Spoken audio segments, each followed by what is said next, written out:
La educación. Capítulo 8. El maestro de los maestros. Jamás hombre alguno ha hablado como este hombre. Juan 7, 46. El maestro enviado por Dios.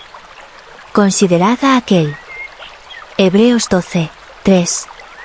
Y se llamará su nombre, admirable, consejero, Dios fuerte, Padre eterno, príncipe de paz. Isaías 9, 6. En el Maestro enviado por Dios, el cielo dio a los seres humanos lo mejor y lo más grande que tenía. Aquel que había estado en los consejos del Altísimo, que había morado en el más íntimo santuario del Eterno, fue escogido para revelar personalmente a la humanidad el conocimiento de Dios. Por medio de Cristo había sido transmitido cada rayo de luz divina que había llegado a nuestro mundo caído. Él fue quien habló por medio de todo aquel que en el transcurso de los siglos, declaró la palabra de Dios al hombre. Todas las excelencias manifestadas en las almas más nobles y grandes de la tierra, eran reflejos suyos.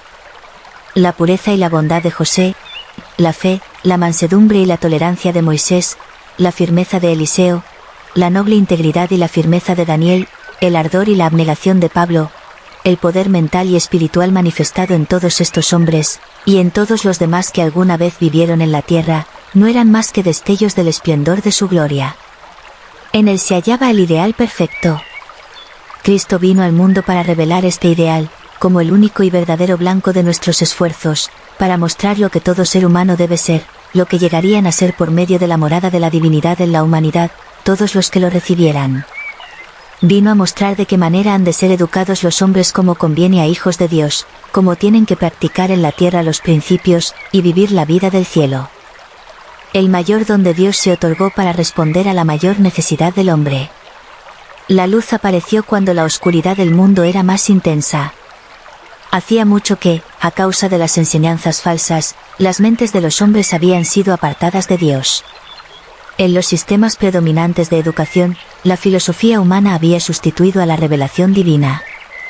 En vez de la norma de verdad dada por el cielo, los hombres habían aceptado una norma de su propia invención. Se habían apartado de la luz de la vida, para andar a la luz del fuego que ellos mismos habían encendido. Después de separarse de Dios, y siendo su única confianza el poder humano, su fuerza se había convertido en debilidad. Ni siquiera eran capaces de alcanzar la norma establecida por ellos mismos. La falta de verdadera excelencia era suplida por la apariencia y la mera profesión de fe. La apariencia reemplazaba a la realidad. De vez en cuando se levantaban maestros que dirigían la atención de los hombres a la fuente de la verdad. Se enunciaban principios rectos y había vidas humanas que daban testimonio de su poder. Pero estos esfuerzos no hacían impresión duradera. Se producía una breve represión de la corriente del mal, pero no se detenía su curso descendente. Los reformadores eran como luces que brillaban en la oscuridad, pero no la podían disipar. El mundo amaba más las tinieblas que la luz. Juan 3, 19. Cuando Cristo vino a la tierra, la humanidad parecía muy próxima a llegar a su más bajo nivel. El mismo cimiento de la sociedad estaba minado. La vida había llegado a ser falsa y artificial. Los judíos, destituidos del poder de la palabra de Dios, daban al mundo tradiciones y especulaciones que adormecían la mente y el alma. El culto de Dios, en espíritu y en verdad, había sido suplantado por la glorificación del hombre en una ronda interminable de ceremonias creadas por éste. En el mundo, todos los sistemas religiosos perdían su influencia sobre la mente y el alma. Hartos de fábulas y mentiras, y deseosos de ahogar su pensamiento, los hombres se volvieron hacia la incredulidad y el materialismo. Al excluir de sus cálculos la eternidad, vivían para el presente. A medida que dejaban de reconocer al ser divino, dejaban de tener consideración por el ser humano. La verdad, el honor, la integridad, la confianza, la compasión, iban abandonando la tierra. La avaricia implacable y la ambición absorbente creaban una desconfianza universal.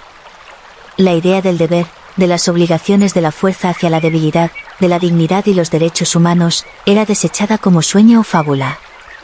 Al pueblo común se lo consideraba como bestias de carga, como instrumentos o escalones para lograr lo que se ambicionaba. Se buscaban como el mayor bien la riqueza, el poder, la comodidad y los placeres. La degeneración física, el sopor mental y la muerte espiritual eran las características de la época. A medida que las pasiones y los propósitos malos de los hombres eliminaban a Dios de sus pensamientos, ese olvido los inclinaba cada vez con más fuerza hacia el mal. El corazón que amaba el pecado, vestía con sus atributos a Dios, y este concepto fortalecía el poder del pecado. Decididos a complacerse a sí mismos, los hombres llegaron a considerar a Dios como semejante a ellos, es decir, como un ser cuya meta era la glorificación del yo, cuyas exigencias respondían a su propio placer, un ser que elevaba o abatía a los seres humanos según estos contribuyeran a la realización de su propósito egoísta, o lo obstruyesen. Las clases más bajas consideraban que el Ser Supremo difería poco de sus opresores, a excepción de que los sobrepujaba en poder. Estas ideas le daban su molde a toda manifestación religiosa. Cada una de ellas era un sistema de extorsión. Los adoradores trataban de congraciarse con la deidad por medio de ofrendas y ceremonias, con el fin de asegurarse su favor para el logro de sus propios fines. Una religión que no ejercía poder sobre el corazón ni la conciencia, se reducía a una serie de ceremonias, de las cuales el hombre se cansaba y deseaba liberarse, a no ser por las ventajas que podía ofrecer. De ese modo el mal al no ser refrenado aumentaba, mientras disminuían el aprecio del bien y el deseo de practicarlo. Los hombres perdieron la imagen de Dios y recibieron el sello del poder demoníaco que los dominaba. Todo el mundo se iba convirtiendo en un sumidero de corrupción. Únicamente había una esperanza para la especie humana, y esta era que se pusiera nueva levadura en esa masa de elementos discordantes y corruptos, que se introdujera en la humanidad el poder de una vida nueva, que se restaurara en el mundo el conocimiento de Dios. Cristo vino para restaurar ese conocimiento. Vino para poner a un lado la enseñanza falsa mediante la cual los que decían conocer a Dios lo habían desfigurado. Vino a manifestar la naturaleza de su ley, a revelar en su carácter la belleza de la santidad. Cristo vino al mundo con el amor acumulado de toda la eternidad. Al eliminar las exigencias que hacían gravosa la ley de Dios, demostró que es una ley de amor, una expresión de la bondad divina. Demostró que la obediencia a sus principios entraña la felicidad de la humanidad, y con ella la estabilidad, el mismo cimiento y la estructura de la sociedad. Lejos de contener requisitos arbitrarios, la ley de Dios se da a los hombres como cerco o escudo. El que acepta sus principios es preservado del mal. La fidelidad a Dios entraña fidelidad al hombre. De ese modo la ley protege los derechos y la individualidad de todo ser humano. Prohíbe al superior oprimir, y al subalterno desobedecer. Asegura el bienestar del hombre, tanto para este mundo como para el venidero. Para el obediente es la garantía de la vida eterna, porque expresa los principios que permanecen para siempre. Cristo vino a demostrar el valor de los principios divinos por medio de la revelación de su poder para regenerar a la especie humana. Vino a enseñar cómo se deben desarrollar y aplicar esos principios. Para el pueblo de esa época, el valor de todo lo determinaba la apariencia exterior. Al perder su poder, la religión había aumentado su pompa. Los educadores de la época trataban de imponer respeto por medio de la ostentación y el fausto. Comparada con todo esto, la vida de Cristo establecía un marcado contraste. Ponía en evidencia la falta de valor de las cosas que los hombres consideraban como esenciales para la vida. Al nacer en el ambiente más tosco, al compartir un hogar y una vida humildes y la ocupación de un artesano, al vivir una vida sin deseos de fama e identificarse con los trabajadores ignorados por el mundo, Jesús siguió el plan divino relativo a la educación. No buscó las escuelas de su tiempo, que magnificaban las cosas pequeñas y empequeñecían las grandes. Obtuvo su educación directamente de las fuentes indicadas por el cielo, del trabajo útil, del estudio de las escrituras y la naturaleza, y de las vicisitudes de la vida, que constituyen los libros de texto de Dios, llenos de instrucción para todos los que los buscan con manos dispuestas, ojos abiertos y corazón comprensivo. Y el niño crecía y se fortalecía, y se llenaba de sabiduría, y la gracia de Dios era sobre él. Lucas 2:40. Preparado de esta manera, salió para cumplir su misión, y en todo momento que estuvo en relación con los hombres, ejerció sobre ellos una influencia para bendecir, y un poder para transformar que el mundo no había conocido nunca. El que trata de transformar a la humanidad, debe comprender a la humanidad. Solo por la compasión, la fe y el amor, pueden ser alcanzados y elevados los seres humanos.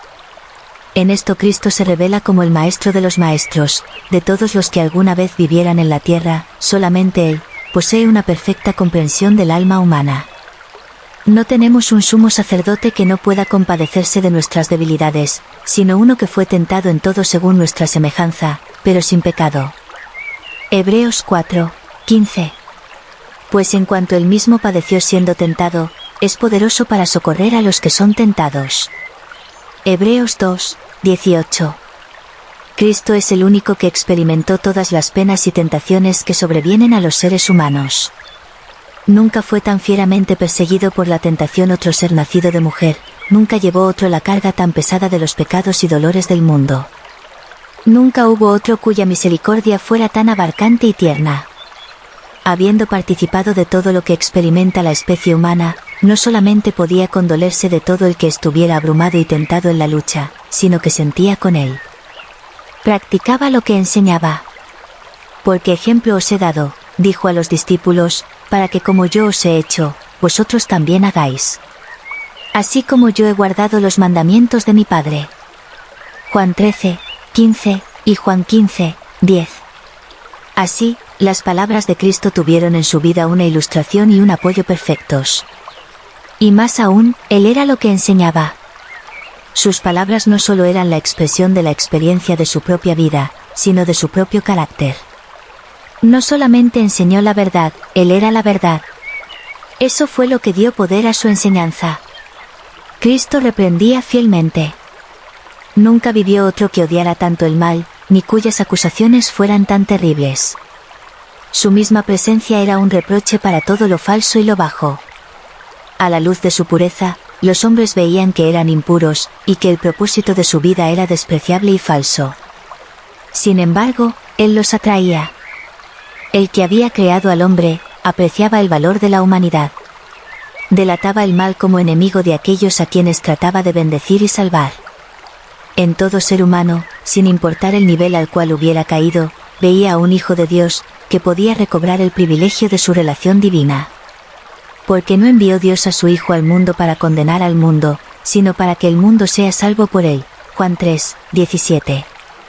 Al contemplar a los hombres sumidos en el sufrimiento y la degradación, Cristo percibió que, donde nada más se veía desesperación y ruina, había motivos de esperanza. Donde quiera existiera una sensación de necesidad, Él veía una oportunidad de restauración. Respondía a las almas tentadas, derrotadas, que se sentían perdidas, a punto de perecer, no con acusación, sino con bendición. Las bienaventuranzas constituyeron su saludo para toda la familia humana.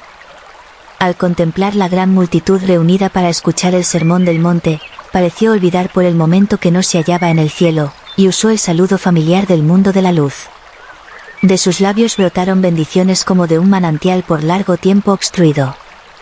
Apartándose de los ambiciosos y engreídos favoritos de este mundo, declaró que serían bendecidos los que, aunque fuera grande su necesidad, recibieran su luz y su amor.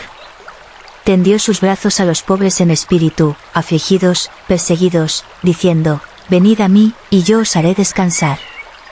Mateo 11:28. En todo ser humano percibía posibilidades infinitas. Veía a los hombres según podrían ser transformados por su gracia, en la luz de Jehová nuestro Dios. Salmo 90:17. Al mirarlos con esperanza, inspiraba esperanza. Al saludarlos con confianza, inspiraba confianza. Al revelar en sí mismo el verdadero ideal del hombre, despertaba el deseo y la fe de obtenerlo. En su presencia, las almas despreciadas y caídas se percataban de que todavía eran seres humanos, y anhelaban demostrar que eran dignas de su consideración. En más de un corazón que parecía muerto a todas las cosas santas, se despertaron nuevos impulsos. A más de un desesperado se presentó la posibilidad de una nueva vida.